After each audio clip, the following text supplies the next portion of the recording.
So California is proposing a bill to shorten the work week from 40 hours to 32 hours max for all employees in the state and guaranteeing overtime if you're working more than that. These haven't been passed yet, but I think this is a step in the right direction, but still not as good of a deal as going freelance. Here's why. I don't know about you, but when I've worked in office jobs or jobs with overtime rules and things like that, there was always a bit of sketchiness when clocking overtime. There was always a bit of sketchiness with what employers expected of you versus what you were actually working, and a lot of pressure around working more hours in your week and doing more or doing multiple jobs. And I know now, like in the jobs that I previously worked on, people are being weighed down with even more responsibilities where one job is taking on the responsibilities of 3 people. And so I don't think that this is going to change very much. And I'm happy that efforts are being made.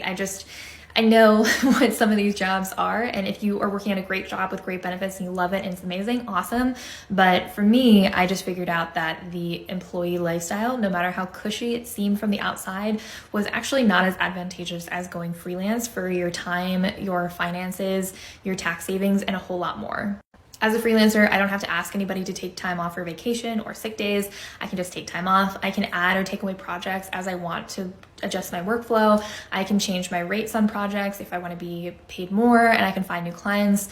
I can create package rates. I can create hourly rates. I can explain to people how I work with them and have them work on my terms, or I can find somebody else who will. So as a freelancer, you already have so much ability to travel, to take time off, to go to the doctors in the middle of the day, go to a Pilates class. Like, you have so much freedom, and these new changes are seeming like, oh, well, you can have freedom at a job as an employee too. But in reality, if you're an employee, your time is not your own. You are being paid to give up your time and give up your freedom to a job, to a boss. Depending on your tax situation, it is often more profitable to be a freelancer rather than an employee when you're doing your taxes and getting the most tax refunds for things that you can write off as a freelancer that you can't write off if you're an employee.